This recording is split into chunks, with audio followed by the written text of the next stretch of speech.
吃饱喝足的小奶团拍了拍肚皮，到时辰了，呱呱，他们用什么把柄拿捏你了？不怕，舅舅在呢。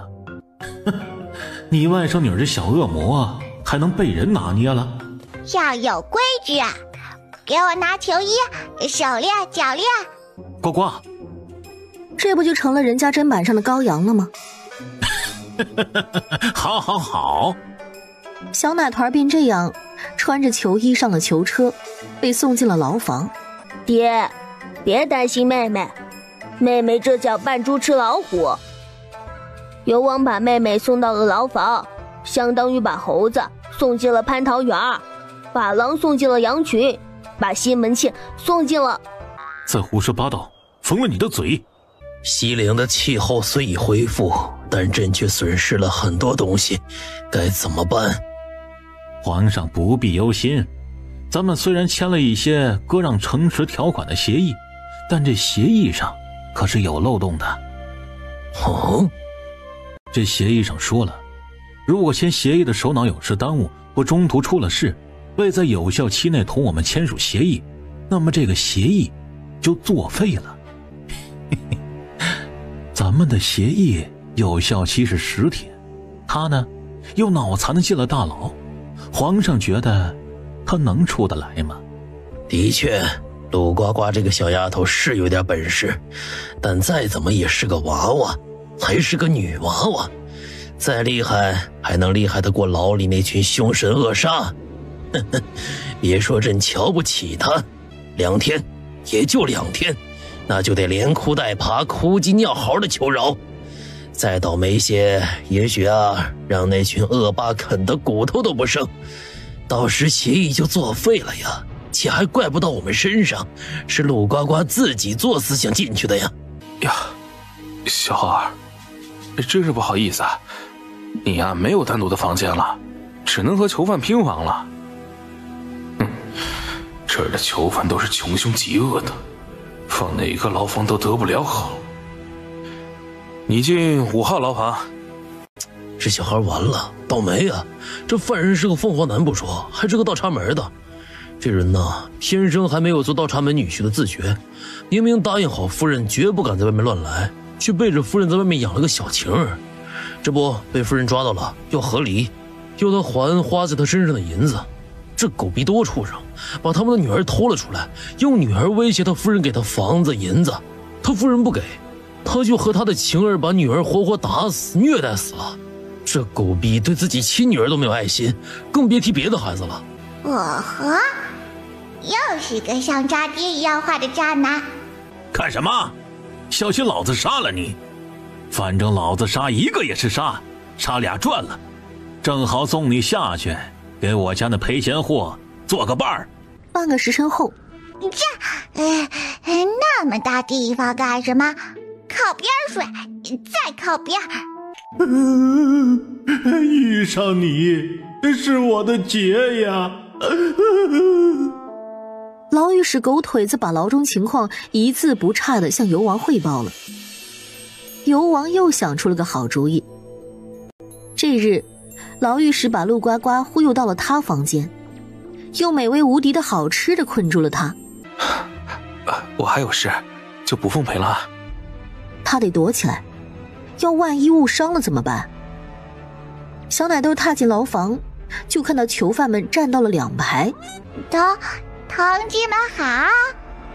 兄弟们上啊！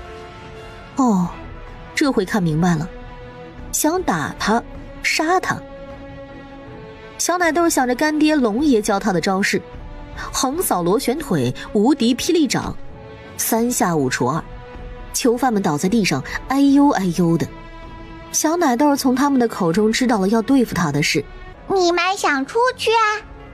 我放你们出去啊！这么好心？不过能自由就是好的。他们跟在陆呱呱身后。不，你们不能出去，不能！他拦你们，是坏人。囚犯们早就看牢狱使不爽了，毫不客气地推倒他，从他身上踩踏过去。小奶豆看着他死不瞑目的样子，眨眨眼。夫子教过我一句话，自作孽不可活。冲啊！自由了！我目送你们回家哦。囚犯们往外冲，他们只要踏出去，便会自动启发机关，机关或把他们射成筛子，或把他们肢体绞碎，死了，都死了，没有一个活口。呱呱，闺女儿！爹啊，爹！这不我干爹吗？他往前跑，就在迈出去的那瞬间，周围的机关2次启动。呱呱，你小心呐！陆呱呱眼晕了，怎么冒出来2个干爹？哪个是真的，哪个是假的？哦，是有人故意误导我，想要害我哇！只见原本贫瘠的土壤以非常可怖的速度疯长起了植物来。快！那些强韧的植物死死地缠住了那些机关，有的机关甚至都绞碎了。安全了，小奶包甩着小短腿哒哒跑了过去。他在2个龙爷干爹前看来看去，最后果断拍散了假的魂魄变换的龙爷。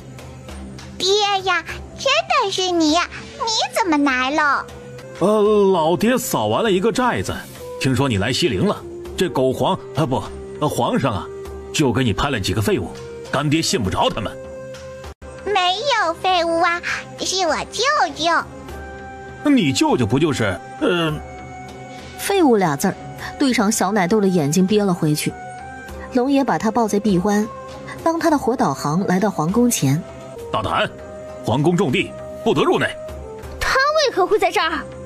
这可人的小耗子过得还挺好，这公主可把他给当美了。回公主，他们要见皇上和游王，属下等不知他们是何身份，不知要不要通报。通报什么？有什么好通报的？本公主认识他们，尤其认识这个小孩。他无赖阴狠，心里一肚子坏水，放他进去，倘若出了事儿，你们担得起这个责任吗？哼，先给本公主狠狠抽上100鞭，然后再给本公主赶出去。是。哦，这就是鞭子呀，咋用呀？我学学。奶豆子薅过西西小耗子，扬起鞭子抽在小耗子身上。公主，你敢生公主？快去叫我父王！西陵皇上和游王就这么被召唤出来了。父王，这小贱人欺负女儿，你要为女儿做主啊！老龙王他们说看西陵不顺眼哦，应该再热上几年。哎呀，误会了不是？畜生东西，整日不干正事，不学无术，还敢惹呱呱小祖宗！去，还不快给呱呱小祖宗道歉！西西寄人篱下，还是个不带把的，玄学异能一般的公主，怎敢违抗旨意？她不情不愿，带着愤恨道歉，又跑开了。进了宫殿，好吃好喝的伺候着。协议已经互签完毕了，不过嘛，朕先跟你说好，那10座城池的领守都挺难搞定的，有时候连朕的话都不听。到时候他们为难你，你自己保重啊。原来你是个这么窝囊废皇上啊！你的人都管不住的呀，都不听你的呀。西陵皇上才要开口，别说了，我都懂，我帮你教训他们哦。朕记得守卫北宇城池的黑爷要执行个艰险的任务，他若是能扛过这个任务，朕倒立吃屎。哪豆子解决完第1城池，第2个遇到的便是北宇城池。我们和荒无人有交易，用我们的东西换他们的东西。既然你们的人要接下这片城池，那这个任务就归你了。不过小孩，这个任务，这个城池可不是谁都能接的。你要是完不成这个任务，乖乖把城池给老子还回来，什么狗屁的协议也给老子作废。好啊，不过我如果赢了，你就要和你皇上一起倒立吃噗噗哦。吃就吃。哦，够有。龙爷帮小奶豆把仓库里的东西搬出来，运到了车上。路上，小奶豆仰头问龙爷：花无人是什么人？不讲道理，没有人性，喜欢在野外生存，和人合不来，就跟我似的。哎，也不能这么说，我至少比他强。哦，就是野人嘛。这么说也有道理。这里的山路18弯，嘿，这里的山路9连环。停下来！荒无人又想搞老一套，想直接夺了我们的东西。给他们点银子，说点好话，再不济，跪下来求求他们。这趟任务，东西丢了倒是没事，咱们可得活着啊！挺窝囊啊，还跪？要跪你们跪。小野人出来了。你个牙没长全的小东西，叫我们什么？小野人啊，怎么耳朵还不好使了呢？好，有种！今儿个让你见识见识我们的厉害。把人和物扣下。就在荒无人的手伸过来时，小奶豆挥挥小手，快！一瞬的功夫，周围的草木藤蔓像闪电似的咻地窜了出来，缠住了他们的脚，把他们倒挂在了树上。爬！小奶豆又晃晃小胖手，不少蛇虫蝎公顺着裤管往上爬。救命啊！好烫！这玩意是有毒的呀！我不要死！火奶奶，火祖宗，饶了我们吧！我们错了，再也不敢了。放你们也可以呀，得让我看看你们有什么让我高兴的本事。我们荒无人常年在野外生存，会烤肉，你要不要试？烤？小奶豆眼睛都亮了。2刻钟后，林中飘着惑人的香味儿。我奶奶，火祖宗，这肉烤得如何？这边挺好，你再放点香料。哎，好嘞。烤完了，奶豆子狠打了个饱嗝。火祖宗，您吃好了吗？我们可以走了吗？东西留下，走吧走吧。如何？那小孩是不是吓哭了，尿裤子了？他让荒无人给他烤肉了。城市很容易便被小奶豆收了回来。大数的人威武整齐地伫立在各个城池口。西陵皇上看的是憋屈死了，当天便卧床不起了。朕看着大硕的人在朕面前装蛋，朕的寿命都要少几十年呢。谁有法子让大硕的人滚蛋？皇上，臣也没法子了。这小孩又厉害又邪乎，高级牢房被他变成一滩废墟了呀。父王，女儿有个法子，咱们对付不了陆呱呱这个小贱人，难道还对付不了大硕那群人吗？老皇上，找我什么事？近日关乎魂类一事，朕频频失败，不知为何，你可看看此人有何来历？皇上把偷来的陆呱呱的安抚金递给他。这安抚金的主人灵气浓郁，若将其吞噬，必会魂力大增，变成魂王，指日可……等等，是魂王的气息，这安抚金上就有魂王的气息。魂王还活着，怎么会？当初不是？老皇上，你直说吧，想要我如何？看来朕帮你寻到了仇人，你的仇人就是朕的仇人，他们联手把朕的西陵弄得乌烟瘴气、乱七八糟，朕咽不下这口气。只要陆呱呱在一日，朕就没有好日子过。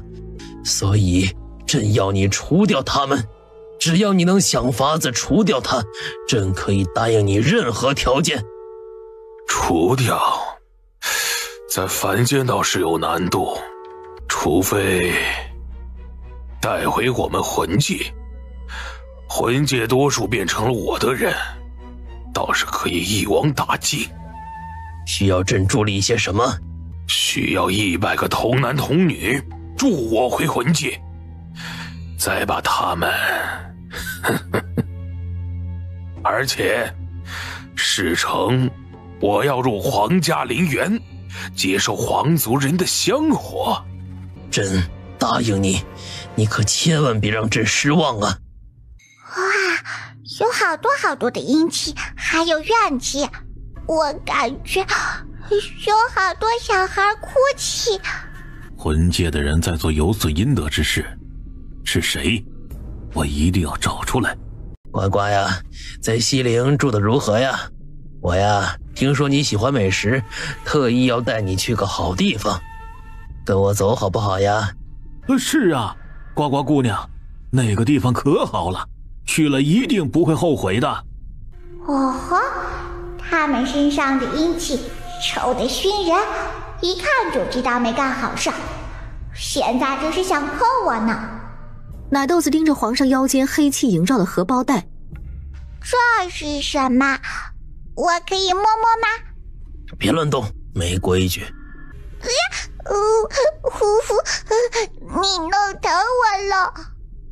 皇上尴尬的别开眼。反正方才我都已经悄悄碰到了你的荷包，知道里面是什么啦。什么苦唧唧呀，那都是我装的。我什么时候带我去吃好吃的呀？今夜夕阳西下，带你过去如何？好。皇上等人走后，魂王看着忙里忙外往铺盖卷里放零嘴儿、小人书、玩偶的陆呱呱，真打算上他们的当？魂界现在混乱一团，我的人要么被禁锢了，要么被魂者收买了，要么被摄魂术控住了。我们现在回去孤立无援，也许会遇到很大的难题。哦，还有鸡肉卷没拿，牛轧糖。听说魂界的糖可难吃了。你刚才说啥？想说我会尽地主之谊，好生招待你的。日夜轮转的害人。来到一个十字路口，小奶豆挠挠头。往哪边走呢？怎么不走了？你只有一条路，就是死亡之路。漩涡逆时针的狂转，陆呱呱他们被吸了进去。哎，好熟悉的地方，就好像我曾经来过这个地方。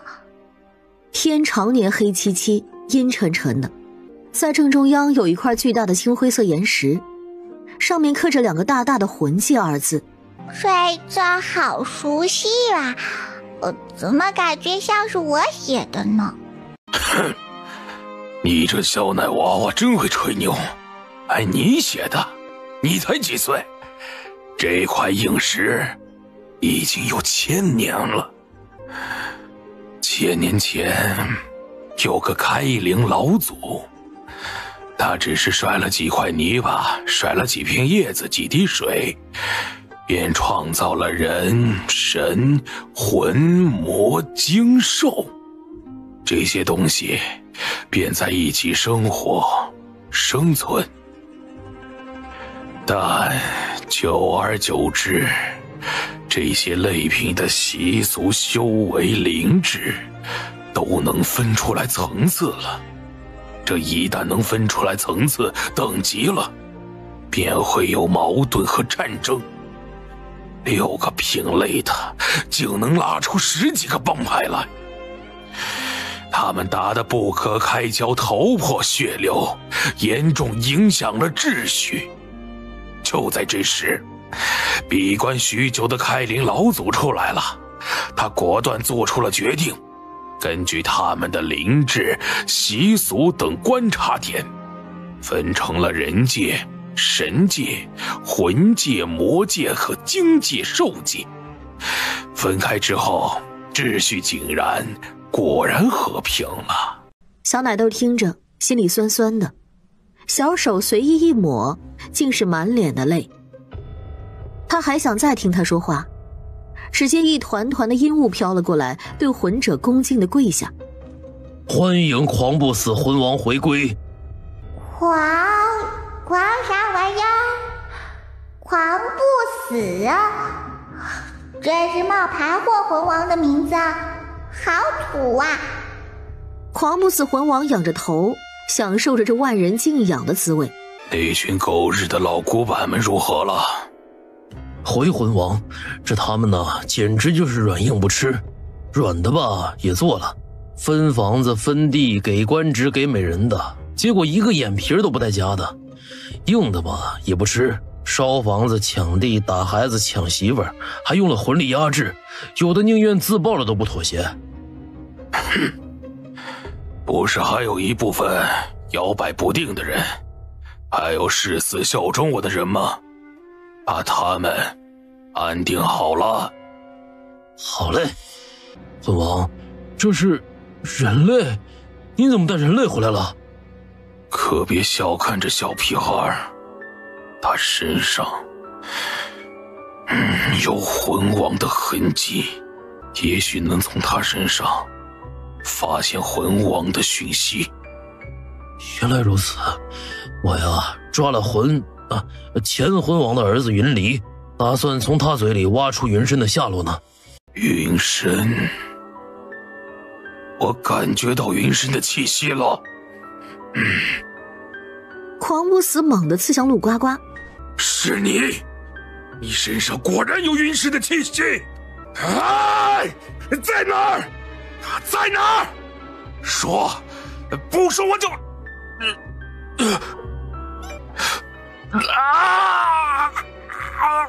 我的手！我的手！我的手怎么会变得透明？你做的？不是我就是个没断奶的小孩。你手没了，好可怕，好可怕！娘鸡，这里不好玩，我要找娘鸡。对，他个狗屁不懂的小孩，怎么会有那么大的能量？一定是我脑袋里的魂精没有融合好才会这样的。快，扶我起来去牢狱，我要补充能量。那这小孩不必管，让他自生自灭。在魂界，人类可是过不好的。等他吃了苦头，自然会求我的。魂界很大，一望无际。陆呱呱沿着荒无人烟的小路漫无目的地走着。你们魂界怎么一直黑乎乎的呀？没有白天吗？不，曾经我做魂王的时候是分白天黑夜的。自打我脑子里的魂精被狂不死骗走挖走之后，他便利用我的魂精控制着魂界，把白天黑夜整化了，只有黑夜。他内心是个阴暗的人，不喜欢阳光，不喜欢光明磊落，所以只喜欢黑夜。也许是他长得丑，没脸见人呐。都是黑天，就没人看到他的丑样啦。这话把阴郁的云深逗笑了。不过你咋这么笨，竟然被人抢走了脑子？脑子里的晶核。他当初是我最信任的副魂王。人呢，一旦靠近权力，便会变得贪心。也怪我太过信任他。云深低落，奶豆子拍拍他脑壳，给予安慰。魂王，您让我焚烧叛臣孩童尸骨一事已经准备妥当，只等今夜进行焚烧。很好，你放心，前魂王害你孙儿的尸骨我已找到，明日便会还你。周姓魂臣跪下，感激涕零。多谢魂王，我曾经对云深这畜生忠心耿耿，他竟杀了我孙儿，还把他的魂骨藏起来，不让他安息，我恨呐！这位不应该姓周，应该姓朱。哦，不，猪都比他聪明，他认贼作王呀！谁敢在殿内说这等胆大妄为的话，也不怕魂王发怒？可再仔细瞅，似乎除了他，无人能听见。再一细琢磨，这声音好熟悉，像是小懒丫头陆呱呱的动静。这大傻子看我干啥？可别把傻气传染给我！这么傻的人真是少见呐！明明是狂不死这个缺德玩意儿害死了他的孙子，还偷来了云深的贴身物品，陷害云深才是杀人凶手。结果这大傻帽竟信了狂不死。周姓魂尘整个人都软了，掐着自己的手心冷静下来。他孙子当真？狂不死再说什么，他半个字都听不进去了，稀里糊涂地答应着。又一位孙姓大臣站了出来：魂王，我们抓的那些人类关在了魂域，还有几个上等的孩子。魂王的手受伤了，正巧用他们的阳气精元恢复。做得很好，我很看重你。多谢魂王。谢你妹呀！谢他什么？谢他抓你人间的祖祖孙孙祭奠吗？哎呀，我怎么就遇到大傻帽呀？谁在说？是鹿。他听出来是陆呱呱的声音了，也看得出来就他能听到。可他只要想出来，嘴巴就会被电了似的哔哔哔的。他哔哔什么呢？脑子不会被狂不死洗的白痴了吧？也对，如果不是白痴，怎么会把他人间的子子孙孙弄上来呢？好好笑哦！你子子孙孙给你烧纸上供，你却要他们的命。孙姓大臣手脚冰凉。真的假的呀？奶太少了，没有夜奶的日子真的是太难受了。正郁闷呢，眼前出现了个奶瓶，晃啊晃。无事献殷勤，没有好事。说，你要干嘛？我午睡做梦，我老祖宗给我托梦了，说是我有大劫，还说魂界来了个小贵人，让我寻求贵人帮忙。我左思右想，小贵人就是你吗？帮帮我呀，求求你了。陆呱呱馋，但理智，看他魂晶核里成分还有纯善，便做了决定。你是不是在找你孙儿的魂骨呀？对。你不是说他魂骨被云深魂王拿走了吗？我认为不能太信现在魂王所说的。我帮你，不是白帮的。无尽的夜更浓了。周姓魂尘带着陆呱呱来到焚山骸骨之处。狂不死魂王说了，这些孩子的魂骨是极邪的，若是不及时烧毁，便会祸害魂界。屁呀！这些孩子的魂骨都是正义之骨，专对付邪魂。狂不死这个冒牌货是怕正义之魂今后养成大气之后对付他，所以才会积极的处理他们的。奶豆子嘟囔了几句咒语，从一堆孩童魂骨里捡起一根魂骨。那这是你孙儿的。孙儿，爷爷的周周啊！爷爷救我！我不想被烧死，我没有做坏事啊！救救我孙儿吧，救救这群孩子吧，他们是好孩子呀！好说啊！从自己包袱皮里掏出个牛皮纸袋，他跟抓苍蝇似的，左抓抓右抓抓，也就眨巴眼的功夫，那些孩儿魂没了。哪儿呢？这儿呀！小破蛋儿就这么装进去了。小祖宗，您住哪儿啊？我送您过去。今儿不知道呢，别走别看吧。小祖宗，醒醒醒醒啊！他一巴掌拍过去，周魂晨、孙魂晨捂着脸，另辟他法。不多时，陆呱呱醒了，是被香味勾醒的。半个时辰后，小奶豆瞥孙魂晨：“嚯，你想让我帮你，还不想带我去关押人类的地狱？你这是利用我救你子子孙孙，然后把我踢开，然后继续给冒牌货魂王卖命。我看你是吊死鬼擦粉，死不要脸！祝你断子绝孙！”我没有这个意思，我怎么敢利用你呀，小祖宗？那关押人类的地狱，你以为是什么好地方啊？你是人类，进去了便会自动被吸纳进去，那可就没命了。哦，没事儿。人有七魂六魄，失去一魂或一魄就会变得不正常，或痴，或傻，或孽，或癫。小奶豆看着关押在狱中满满的人类，过分，太过分了！生死簿上记载着他们的阳寿未到，记载着他们的灵魂在人间丢失，为什么还标记着正常状态？这是哪个狗屎标的正常状态？都不怕阴官或是摆渡人搜魂吗？哦，一定是魂界和阴曹地府有着见不得人的勾当。这事儿他管定了。小奶豆先履行孙魂晨的承诺，在7号牢狱找到了他的子子孙孙。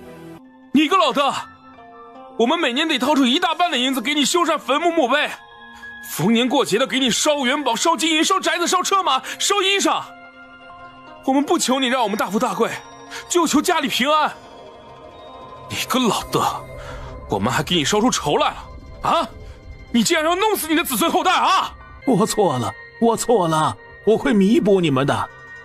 孙魂晨保证，他们回去以后让他们身体健康、大富大贵，这才罢了。小祖宗，我相信你的能力能救他们，可是这么多人会被怀疑的，到时候我们的计划也会耽误啊。我有办法。认真起来的奶豆子跟小大人似的，拿着小金剪刀咔咔剪纸。到底是小孩子心性，这时候还想着剪纸玩呢。行啊，让他玩会儿吧。奶豆子拿小眼神夹他俩。好啦。奶豆子让孙魂晨把所有关起来的人类聚在一个牢房里，他歪着脑袋一个个检查过去，确认没有魂界冒充人类，这才摆摆小手，散出去的灵气附着在小纸人上，只见那些小纸人变成了一个个活生生的人。这让小纸人替他们坐牢啊！小奶豆觉得他们笨笨的，这么明显还要问他。那这些人类呢？当然要送出去了。绝！小祖宗啊，我们相信你能把人送出去，可这么多人，目标太大太多，也太显眼了。好说好说。他一摆小手，人类变成了一沓沓纸人。他揣着纸人往外走，到了目的地，呆住了。小祖宗知道这是哪儿？魂界通往人界的出口啊！你早知道出口在哪儿，还不赶紧离开？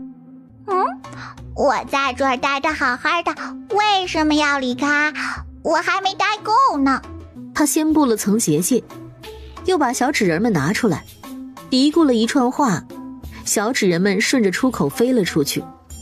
我加好时辰啦，从魂界飞到人界是半个时辰，半个时辰后，他们到了人界就会自动变成人啦，就可以各回各家，各找各妈啦。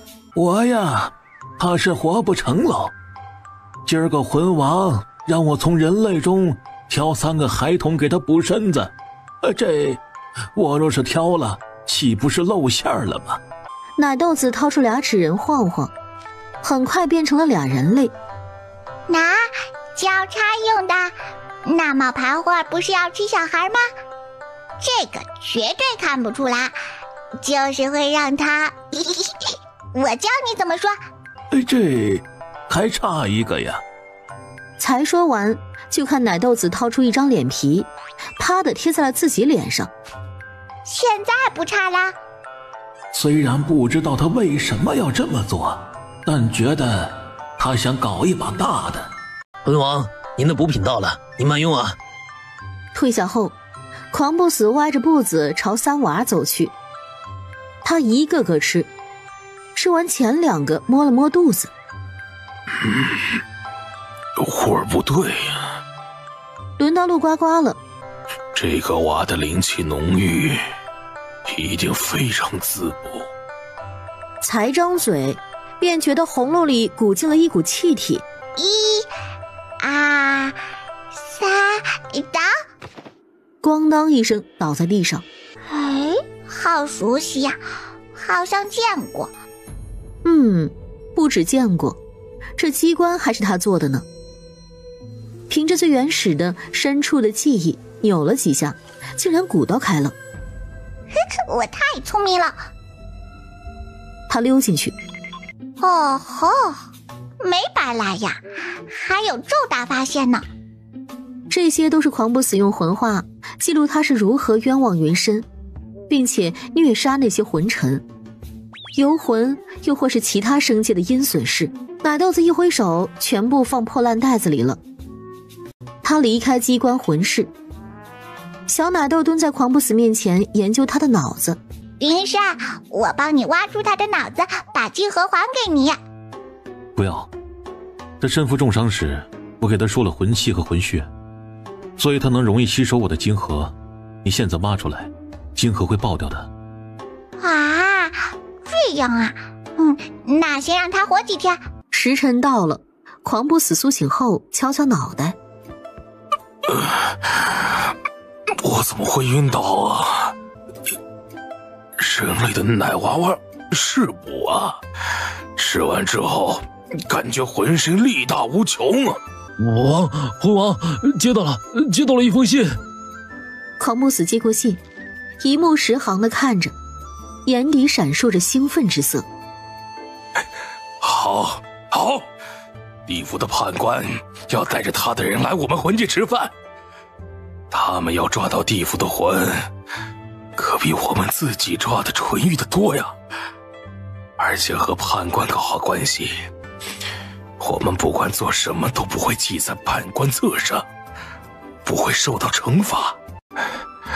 去调解上好的2脚羊，还有4脚兽，煎炒烹炸焖溜熬炖，菜色必须齐全。是。另外啊，去精类地牢里寻一些生得漂亮的精怪或精灵，让他们好好陪陪这些贵客。好嘞，王，保准做得非常完美。魂界的游魂们忙着接待上头的人儿，奶豆子的小纸人们也忙着四处打探，一会儿回来叽叽喳喳，一会儿回来叽叽喳喳。奶豆子琢磨着自己该上场了，他蹲下来挖地上的泥土。太干吧。边上也没有水啊。脑子灵光一闪，四下看看没有人儿，他脱掉裤子，他捏着鼻子搅和着泥巴，嫌弃地用自己的尿泥巴捏了个小人儿。陆呱呱是人参精，长在土里，纸儿做不出来，只能用泥巴做。今儿个宴请贵客，我们也能有点口福了。是啊，听说熊掌最好吃，最有嚼头了。虎头才好吃呢。他们津津有味地议论着。这些兽都生出了灵性，流下了血般的泪水，怎么没人救救他们呢？方才猖狂至极想要砍熊掌吃熊掌的游魂，竟砍下了自己的手掌；要吃虎头的人竟砍下了自己的脑袋。你们怎么自己砍自己啦？好笨笨！是他，我知道他就是那个专砍人脑袋的小恶魔。他不是被绑起来了吗？怎么出来了？快跑！哼，你们去哪？我才来，你们就要走，好不礼貌啊！我还缺几个头骨项链，你们的脑袋很漂亮，我喜欢。只说了句喜欢，游魂的脑袋便咕噜噜地滚了一地。你身上有我们兽王的味道，你是谁？啊不止兽王的味道，我还感受到了兽王和你接气了。兽王？哦，你们说肉包啊？他是我小弟呀。听了自个儿兽王名字的兽们集体沉默了，还以为他们的王会叫狂爷之类的，没想到叫了这么个艾玛。想出去要听话哦。小奶豆从兜兜里抓了一把泥点子，随便一撒，变成了替代游魂的魂魄，还有兽们。他又把兽们变成小纸兽揣进了兜兜里，打算按照送人出去的法子送他们出去。还剩最后一个地方。惊泪地牢，站在他们面前的是一个老狐狸精怪。一会儿呀，好好伺候上头的人，多叫唤叫唤，摇摇尾巴，要是把他们哄高兴了，我们的好日子不就来了？讨厌，救命，别打我。是这么叫吗？哎呀，不愧是狐狸精，学的就是聪明啊。他们的癖好真是奇怪，会拿鞭子抽我们。就是，还会往我们身上滴蜡油呢。太过分了，怎么能这么虐待你们？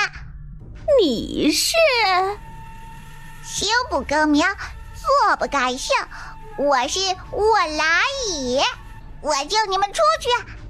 来人呐，有小贼混进来了。啊，不是说狐狸精聪明吗？怎么连帮他都看不出来？接着想明白了，这群精怪没有羞耻心，本意是想伺候那群败类的。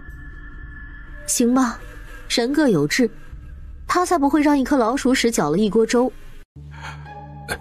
大人，吃的可满意啊！这些精怪日日沐浴，就为了保持白嫩鲜美肌肤，供你赏玩。你那些烂账我都给你摆平了。我是谁？我可是判官，阎王身边的大红人。若不是阎王资历久，这阎王都得由我来当。玩了2天2夜才离开，狂不死喝得烂醉如泥，都把正事忘了。王，之前您说的，今儿个要斩了之前跟着云深那群魂尘的魂，这还斩吗？狂不死都大舌头了，还斩的叨咕个不停呢。那王不是要观礼吗？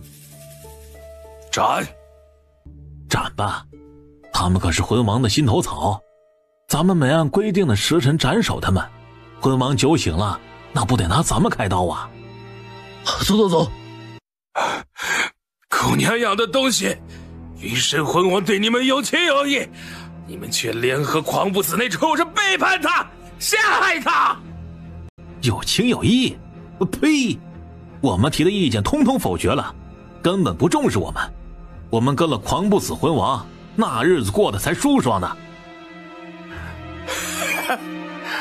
霸占人界这种狗屁提议，也就狂不死这个畜生和你们志同道合，你们会遭报应的，会有人收拾你们的。骂吧，骂不了多久了。刽子手站了一排排，他们手起刀落，随着脑袋落下，金河也滚了出来，但掉的都是狗腿子魂臣们的脑袋。云深麾下的魂臣们猛猛地相互对视。谢我！我呢？我等着呢。是你救了我们啊？你是？我在你身上嗅到了吴云深魂王的气息。你和吴魂王认识？他呀，我跟爸。呱呱子帮助我们，你们要以他为主，配合他，服从他。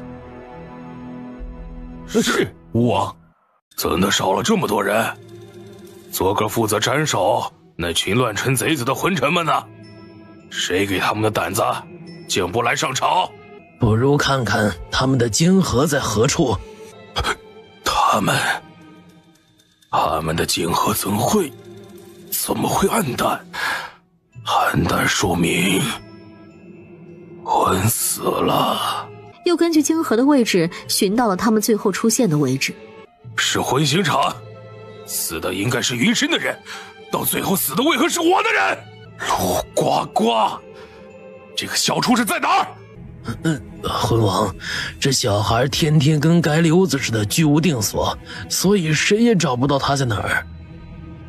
很好，他来一趟魂界，倒是干了不少事。他同云深交好，是云深的帮手。那么接下来，他要做的应该是……小祖宗，我们也在寻找魂王儿子云离的下落。对，可不知怎么回事，始终寻不到他的魂器，就怕是出了意外啊。我和离儿惺惺相惜，我有预感，他还活着。那就是不在魂界了。我去找冒牌灰样人去。都是你干的吧？你才知道啊。说吧，找我什么事？他掏出魂镜，魂镜里放的是狂不死和判官醉生梦死的情景。你怎么拿到的？我明明放在了密室，你怎么打开的机关？用手拿的呀，很难打开。你要做什么？你说我把这个魂镜交给判官，再跟判官说这是你悄悄照下的威胁他的证据，你说他会不会打死你呀？你个小毛孩，以为你能轻易见到判官吗？那就试试喽。回来，说出你的需求。把云离给我。果然是为了云深，我是不会给你的。我又不傻，只有拿捏了云离，我才能把云深掌握在手中。云深不在你手里呀，云离也不在你手里呀。他怎么知道？你现在对我来说就是个小废物，没有我的同意，你跨不出魂天半步。你看，天上有牛在飞。这小畜生竟然讽刺我吹牛！时间宝贵，奶豆子撕破口子，大头朝下，俩腿朝上，飘到了阴曹地府。判官日常工作闲得长草，他正嚼着花生豆，喝着小酒，数着魂界给他的晶石或银钱好处呢。眼前出现光芒，耳边出现熟悉的声音：关掉，关掉！是谁做的？谁？不管，我不管。你是谁？怎么闯进来的？我来找人。找人？你找谁？云离。看来你是前魂王云深的人了。云深这老顽固真是不行了，竟派了个小毛孩子来。云离的确在我这儿，但我不可能给你，除非你把魂镜给我。忘了告诉你呀，魂镜是狂不死的哟，他悄悄照了你们相处的画面。嗨，他照这个干什么？想将来威胁你呗。哎呀，我是不是说错话了？你们那么好，我还以为你们是不离不弃、不背叛的好兄弟呢。判官的脸已经黑成煤渣了。奶豆豆心里笑嘻嘻，他最喜欢看的一出戏就是狗咬狗一嘴毛。去吧去吧，什么时候把云梨给我，我什么时候把魂镜给你。不要搞鬼哦，小心我告诉阎王。哦，对了，我还没吃饭，给我搞点吃的。判官气得嗷嗷叫，想弄死他，却发现根本近不了他的身。半个时辰后，小纸人飞到陆呱呱耳边。云山，你儿自己跑了，还怪聪明的呢。你有没有你儿的东西呀？我帮你找。云山把一条安抚巾递给他。墨黑的夜，奶豆子贴着隐身符在判官的地盘游走。哦，就是阴曹地府养的畜生，供人投胎用的。他看着眼前一个个粉粉嫩嫩的小猪猪，我只要一直犒劳犒劳自己，不过分吧？哪个都好，都美味。吃哪个呢？正要用点兵点豆来决定的小奶豆，忽然狠狠绊了一跤。小坏猪，救你了！这只小猪起初还挣扎呢，可忽然停了下来。你身上有我爹爹的味道。你是云深的儿子？左找这样，怎么和云深一点也不像？你，云深该不会和母猪生的你吧？娘亲。你可别乱叫！谁是你娘？我可不是你娘。娘不要我。奶豆子向云深求助，却不想他的魂到了地府太久，便自行隐藏了。靠山山倒，靠水水流，不如靠自己。你叫什么？云离。名字对了，没毛病。你几岁啦？5岁。你爹爹是谁？干什么的？我爹爹是云深，是放魂的，每天累的放。那你娘是谁？你。我不是你娘，不是。爹爹不要我了，娘亲也不要我了。就怪可怜的。哎呀，你也别哭，你比我大，咋还找娘？5岁了，这个年纪都断奶了吧？我都没断奶呢，我都不找娘。娘还没断奶。云离的猪蹄子勾住陆呱呱的裤腿往前走。哎呀，这便宜儿子好粘人呀！谁知一个不注意被云离勾趴在地上，哼哧哼哧，抬头就看到眼前出现一只母猪的奶奶头。娘，喝奶奶。好一个孝顺的好大儿。我不喝，不饿。你为什么是只猪啊？你这副猪样，都把我肚子里馋虫勾起来了。在地府，好多人想捉我，我如果现出本形，就会被发现。我属猪，只好变成猪猪，隐藏在畜类里。怪聪明的，你也别变回来了。小祖宗，我们把云深的儿子找到了，这就是云深的儿子，现在该把魂镜给我了吧？奶豆子一巴掌拍在小男孩身上，小男孩化作了个泥人。这都是我玩剩下的把戏了。难道真的整不了他了吗？不好了，来了！什么来了？阎王的气势铺天盖地席卷而来。属下见过阎王，不知阎王到来有何事？阎王的小眼神先是在陆呱呱身上恭敬地扫了一圈，算是打招呼了。你好大的胆子！本阎王的位置，是不是得让给你来做啊？不敢。他是有这个心，可时机还未到啊。暂且收押。是。开林祖宗，能再次见到你，我可真是太高兴了。想当年，还是您成立了阎王殿，亲自把阎王这个位置教育了我。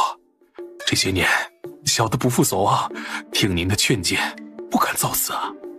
你选人眼光不咋地。是，您教训的是。如果判官要跑出去报仇，你就……好嘞。当夜，守卫的人故意6号走神，放走了判官。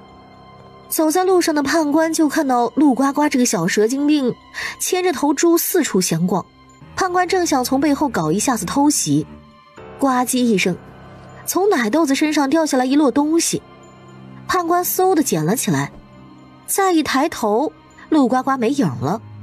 他也管不了那么多了，把一摞卷轴展开一看，哦豁，竟是狂不死所做的坏事的证据。狂不死，有了这个，我看你还能狂得起来吗？这俩人当初有多好，现在就有多糟。判官直接闯进魂殿，先把狂不死好一顿暴揍，接着把那摞证据放了出来。停下来，不要啊！不许放出来，不许！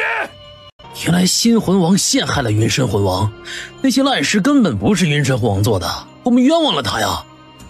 打死他！打死他！判官、魂王狂不死2人相互勾结，乱改判策，构陷忠王，更是搅得魂界、人界的民不聊生，此罪罪不容诛。撤判官职位，打入地狱！撤狂不死魂王职位，打入地狱！小祖宗，可以把魂王请出来了。奶豆子拍拍荷包袋，云深闪现，封云深为魂界魂王，并担任阎王殿的灵魂摆渡者。多谢阎王。云深继任后，魂界大变样，日头出现，日夜分明。其实魂界可以不分日夜的。他喜欢日夜分明，四季分明，他高兴就好。是他又一次拯救了魂界。云深，你以为你的魂王能当成吗？晶核还在我的脑子里呢，没有晶核，你什么也不是。那颗晶核已经被你污染，我嫌脏，不要了，送给你。小祖宗已经给我提炼了新的晶核，你偷了我的晶核，没有能力支持，最后的结果只能是……轰的一声，炸了！狂不死的脑袋咕噜噜滚到陆呱呱脚边，陆呱呱掏出个瓦罐，把脑袋丢了进去。你留着他脑袋干什么？开林老祖的癖好真是越来越奇怪了。玩呀！阎王不敢问呐。不过看着他这样就知道没憋着好屁。处理完俩畜生，阎王挥一挥衣袖，恋恋不舍地看了陆呱呱一眼，这才回地府。魂臣们跪下参拜。好，回来就好，回来就好。无宁缺毋滥，不忠不义之臣，吾不用。呱呱，你在魂界游走多日，比吾更了解魂界的现状。哪些魂臣不宜用，由你来决定。魂王，他个小毛孩懂什么？凭什么让他做决定？你是狂不死的老丈人，狂不死娶了你闺女当小妾，你还没来得及享福呢，你女婿就被赶了，你肯定保不住自己的魂臣位置，你就攻击我。你是狂不死的舔狗，当初你帮狂不死给云深下咒。云深摆手拉下去，奶豆子的眼睛像点读笔似的，点到谁就是谁。肃清魂界的那一夜，陆呱呱坐在魂殿的房顶上，他支着下巴看着满天星斗。我算出来，娘亲来西陵了，我想家了，想娘亲了。走，我要回家。才走到魂界出口，裤腿子便被人抓住，怎么都挣不开。娘亲，你不要走，娘亲，你不要云离了吗？我不是你娘，你爹都回来了，你快去找你爹。我不要，文宁要讨饭的娘，不要当官的爹。陆呱呱想竖起大拇指，话说得不错，可等等，这小崽子是在说他是讨饭的娘？低头看看自己，虽说他衣裳破了，鞋子也破个洞，但也不像讨饭的呀。总而言之，不能管别人儿子走。呀，你老爹来捉你了！趁着云离回头的功夫，陆呱呱嗖地窜了出去。他回到西陵驿馆的时候还只是丑时，看着黑蒙蒙的天，他不忍心敲门叫醒家人们，咂咂嘴倒是可以翻墙进去，但是吧，悄悄进去怕是会吓死他们。小奶豆从破麻袋里掏出一条被子，一个枕头，往里一缩，蜷在里头，眼睛一闭，俩腿一蹬。许是离家人近的缘故，陆呱呱这一觉睡得扎实。微醺的日子跳了出来，难得起大早的苏兆峰学着西陵的纨绔子弟，左手拎着个鸟笼子，右手捧着个茶壶。小爷我进个，哎呦，谁扮小爷？爬起来就瞧见破被子里裹了个人儿。喂，醒醒，这不是你睡觉的地儿，不动弹。苏兆峰狠狠心掏出自己碎银子零花钱啊，够你吃喝了，快走快走。被子下一双小脏手把碎银子拿走了，却赖床不起。嘿，你个无赖，信不信小爷？被子掀开，你跟谁俩小爷呢？啊，声音有点熟啊。呱呱，你咋出去一趟混成这样了？不等陆呱呱说话，苏兆峰张牙舞爪地跑回院子，嚷嚷着：呱呱成了要饭花子了！2刻钟后，哎呦，你慢点吃啊，别把头发吃嘴里。哎呦，你多久没吃饭呢？那边要不到饭吗？女儿受苦了，瞅瞅这德行，就好像8辈子没吃过饭。我没要饭，我真没要饭，我在那边混得可好了，我就是老大，人人都敬我，怕我。他们扫了眼旁臭的破烂衣裳脸生皴的陆呱呱。怕你啊，混得好。就挺敷衍的。陆呱呱被苏锦轩抱进木桶里，狠狠地搓下来几斤泥儿。我好像瘦了10斤啊！他回到床上，狠狠地睡了一觉。睡梦中忽然听到一阵阵哀嚎的声音。吓死我了，吓死我了！出啥事儿了？陆呱呱塌拉着鞋朝外走去。别怕，瞧你脏兮兮的，真是太不注意卫生了。得，我把你洗干净，不然我吃了会闹肚子的。就疼那么一会儿啊，我下手很快的，不疼的。粉色小猪猪嗷呜呜的嚎，忽地嗅到了熟悉的气息。娘救我！呱呱，你看他还会说话呢，他还叫你娘呢。陆呱呱看着云离要挣脱进热水里，俩小腿来了个大劈叉，在云离变成湍水猪之前把他薅了出来。娘，我不要死！你死不了！陆呱呱好不容易把猪猪拽下来，感受到一股股热浪般灼热的眼神。呱呱，你有孩子了？还是只猪？谁？哪个王八犊子？畜生羔子，敢对我闺女下手，老子宰了他的皮！我差点吃了我大外甥。不，他不是猪的孩子，是魂王的儿子。魂王把你……没有，我不是他亲娘，他胡乱认的。好家伙，这把陆呱呱急的闹豆子的把遇到云离救下云离的事说了。娘的心脏差点遭不住。女儿不到5岁啊，真要生个猪，她怎么活啊？哇，你怎么跑出来了？我要找娘。你就不怕你爹打断你的腿？是我爹把我撵出来的，让我保护你。爹交给他一个秘密任务，他不能告诉娘亲。没多会儿，一只粉粉嫩嫩的小猪猪就变成了一个眉清目秀的小男孩。你个不讲究的小破孩，咋不穿衣服？哎呀，那小牛都露出来了。我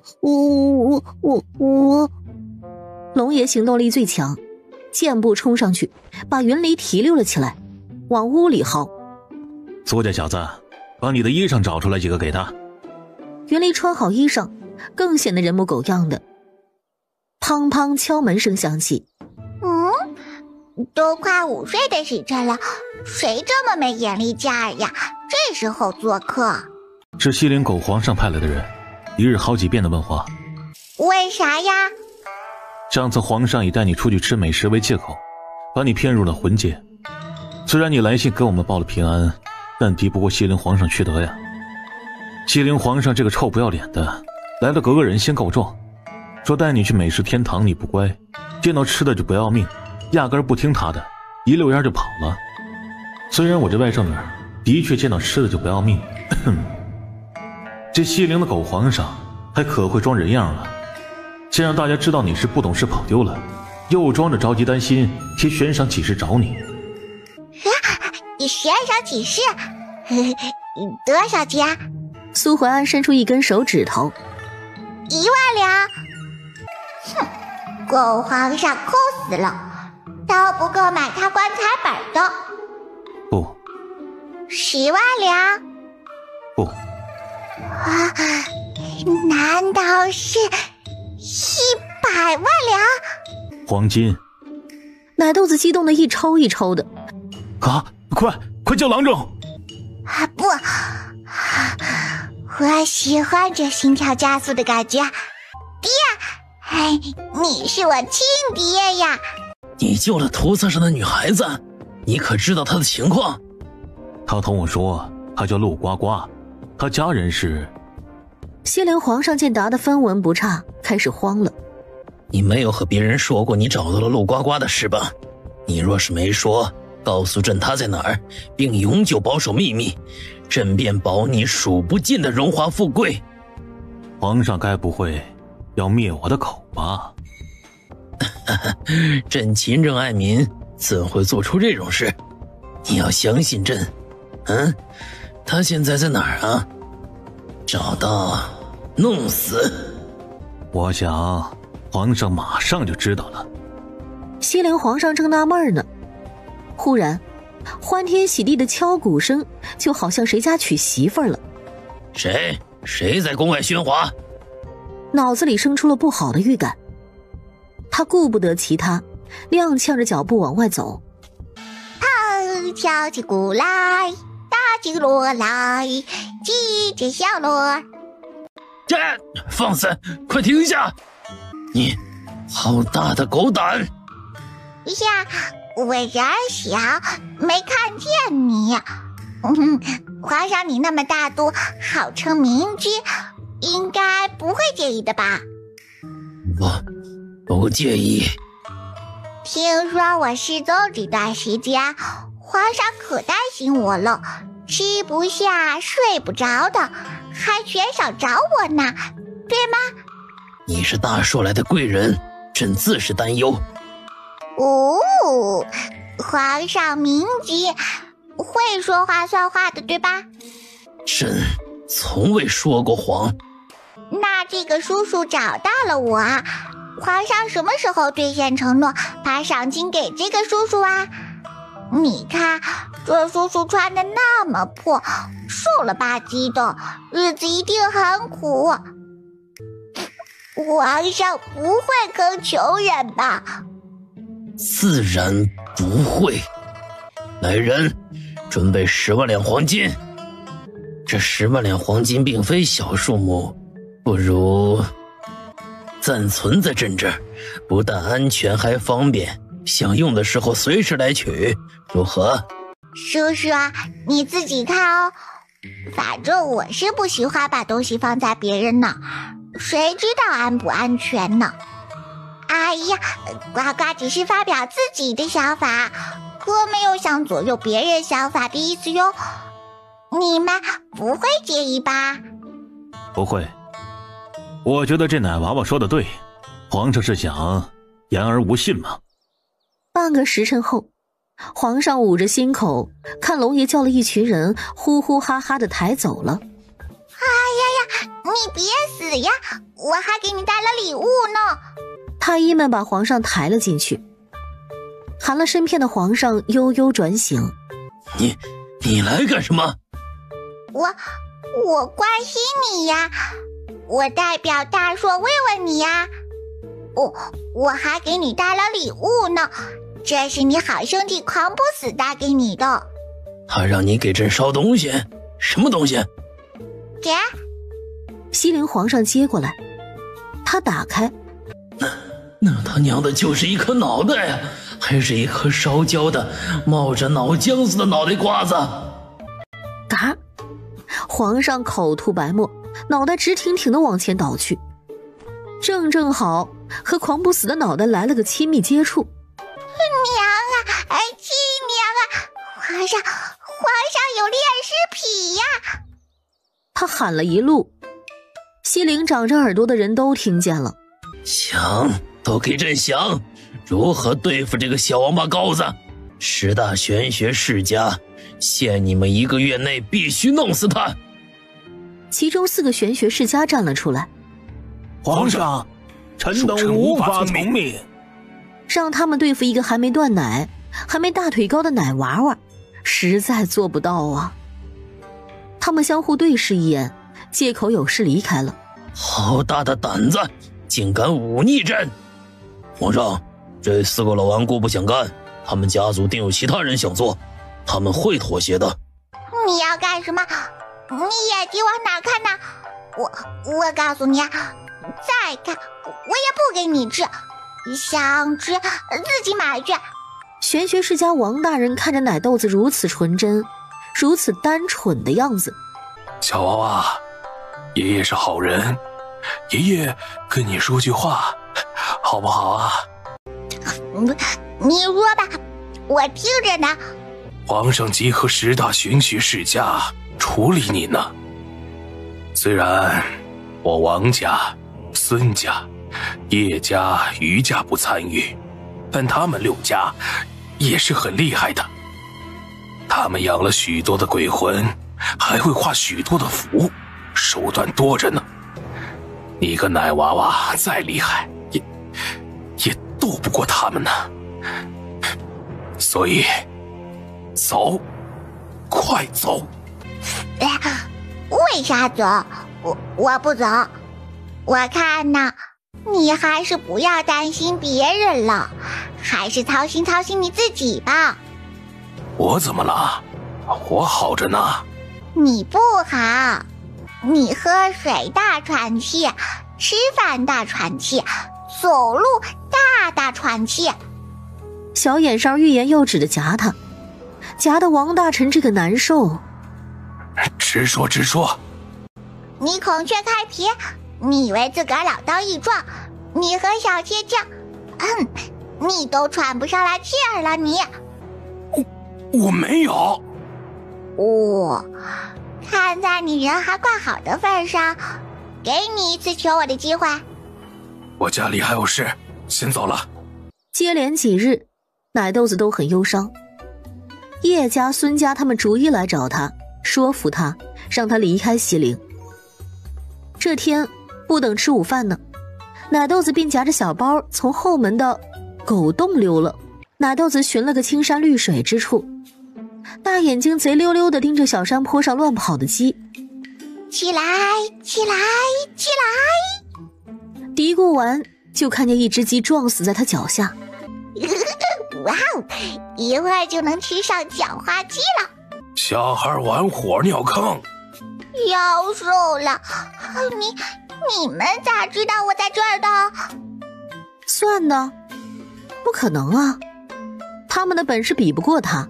听着汪汪两声，真相大白。妈妈，我把每天来找你的人带来了，我帮不帮？内部消息，六大世家今夜开始对付你，你要小心。这些符和悬扣是我们送予你的，保你平安。我觉得我用了它们赶得更快。不可能，奶娃娃，信我们能保命，他们绝对能让你化险为夷，试试。正好一只狼追着一只惊恐的兔子，只要把平安符贴到兔子身上，它就会化险为夷。奶豆子一口气把符和扣都撇到了兔子身上，须臾，老顽固们的洋洋得意变成了不可置信。他们看着被狼咬死的兔子，脑袋阵阵晕眩。怎么可能？那个，我先走一步，你们自求多福吧。奶豆子见狼垂涎欲滴地看着他们，嗖地跑了。几个老顽固都不知道该说什么了。他们从未觉得腿脚如此好使过，那家伙跑得飞快呀！奇了怪了，方才吃饭时太阳刚刚落山，怎么这会儿天都黑了？嗨呀，我还想出去溜溜鸟呢。迈出去的另一只脚被云里踩住。疼！哎呦，疼！你个没礼貌的熊孩子，论礼貌你得叫我舅舅，你还踩我！不能出去，今晚不太平，会有邪魂来害你们。个小孩伢子就会胡说八道，我没那么厉害，都没说的那么邪乎。让他出去，让他出去，见识见识险恶。苏兆峰甩膀子出去后，奶豆子让娘亲他们回了房间，又在门上画了一圈圈怪异的图文。星月变红，一道哭鸡鸟嚎的声音飞快地传来。救命啊！救命啊！呱呱，妹啊！好多影子追我！陆呱呱早就坐在门口等着表哥了，拉开门把他拽了进来。吓死我了！今晚真的不太平。那是啥呀？邪魂，擅长变化，喜欢吃人的脑子和魂魄。他刚才想吃了你。看来我没被吃掉，是因为我实力强悍。那个邪魂怕我呀！陆呱呱瞥了眼帮他挂在腰间的平安符。呱呱，救命啊！救救娘亲！呱呱，有人追娘亲，要杀娘亲！开门呐！快一点，我好害怕呀！不等陆呱呱怎么样呢，苏兆峰的爪子抓在把手上，小奶豆和云离一人踩住他的一只脚。干嘛又踩我？不能开门，门外是邪魂。切，我看你们是被邪祟吓糊涂了，连邪祟和家人都分不清了。听听，这就是姑姑的声音。蠢，邪魂可以模仿人的样貌和声音。苏兆峰刚有点犹豫之意。兆峰，峰儿，我是爹呀，快开门，让我们进去！你忍心看你爹死在你面前吗？不管，我要让你们看看谁才是真正的蠢货！云离还想拦，奶豆子把他拉开，让他认识蠢货。苏兆峰小英雄般的拽开了门。哥哥，爹爹，快进来！笑忽然僵在嘴边。姑姑和爹爹的脸一块块的往下掉肉，血肉模糊，还夹着蛆虫呢。快哥，我妹救我蠢，我老蠢了。奶豆子暗暗翻了个白眼儿，掏出一张皱巴巴的符，吧唧一甩，分裂的邪魂尖叫一声跑开了。我变真大。那得谢谢我给你的护身符。也就是说，就算你不出手，那邪魂也伤不了我。哎呦，像刚刚那怂样，应该坚持一下的。他哥心里琢磨着，怎么才能挽回颜面呢？呱呱，夫人在你这吗？她怎么了？听到她叫了，是不是出什么事情了？刚才我怎么开门都打不开呀？门口的是邪魂，我知道了，这次我不会再上当了。不是，他是……我知道你想考验我，这次我不会再犯蠢了，我要打得他头破血流。苏兆峰要一雪前耻，他虎超超的拉开了门。怎么这么晚才？哎呦！啊！打死你个邪祟，让你骗我！啊！老子跟你拼了！瞅瞅，谁是谁老子？苏大明白仔细看，脸没掉肉，指甲没长，眼神熟悉。他噌的要跑，他爹比邪祟还吓人呢。苏兆峰被打的第二日起不来炕，然陆呱呱过得也不太好。早上丫鬟过来收拾床褥时，便闻到了一股尿骚味儿。小姐，你……不是我尿的，我虽然完活了，但是我是不会尿炕的。眼梢瞅着一瘸一拐的苏兆峰，是我表哥尿的。昨晚舅舅把表哥打瘫了，他起不来，就在我床上尿了。锅从天上来的苏兆峰都无语了。妹，你自个琢磨你的逻辑通吗？奶豆子是个睚眦必报的主，多方打听到昨儿个的邪魂是吴家派来的，当夜他便溜进了吴家供奉邪魂的祠堂。原来是你呀，也行，你吸取魂的魂气，人的阳气，大肆敛财，冒出五台山，你可知罪？你好熟悉，记性不错嘛。300年前你就是个魂骨，说我救你，我呢看你可怜真诚，就给你重塑了身体呀。你也出息呀，竟变成了吴家供奉的邪魂，还敢对付我和我家人。信不信我让你变回那根破骨头，给我家豆包磨牙呀？这哪知道这货的命这么大呀！开灵老祖，小的知错了，小的有眼不识泰山。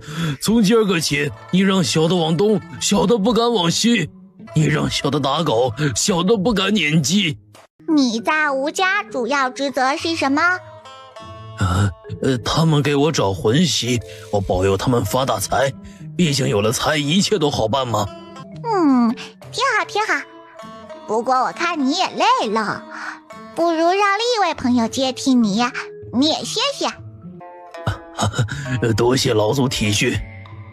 当陆呱呱请出一位身材羸弱矮小，穿着破烂，毛没几根，拿着破碗的穷神时，吴家呀吴家，你说你惹谁不好，你非惹这位小祖宗。给你找了个香火旺盛的人家，你好好表现啊，保佑他家穷穷火火。哒哒哒，脚步声响起，奶豆子忙拽着夜行跑到祭台后面，吴家家主带领有本事有出息的子孙们参拜。这是我们家的武财神，吴家风生水起全靠他呀，好好跪一跪，拜一拜。跪拜后，吴家家主摸着胡须，自信又满意。我们今儿要卖出去1万张符，又是一笔不小的钱财呀。话落，账房先生急吼吼地跑了进来。没规矩的东西，没见到我正在拜武财神吗？拜完，吴家家主才拿正眼看账房先生。何事？说吧。家主，今儿本是卖符的日子，今儿个上符库却发现那些符都坏了。坏了？什么叫坏了呀？这是什么意思？有的无水自潮，有的无刀自断，有的甚至失去了灵气呀。家主，现在门口等着一堆交了银子买符的，现在可怎么好啊？想法子，快稳住他们。符呢？听说给我们画的符都坏了，拿不出来了。那就还钱。吴家家主捶胸，提前收的银子早被他建了养老庭院，买长寿丹啥的花光光了，拿符，那些符画了3个多月，现在怎么能拿出来？看出来吴家家主满脸便秘了。拿不出，我们便告御状去。对，不但告御状，还要告灵状。告灵状？去吧，快去快去，我倒要看看谁能爬上那座山。我吴家可是玄学大家，因为几张破符把我们吴家得罪了，可不是什么明智的决定。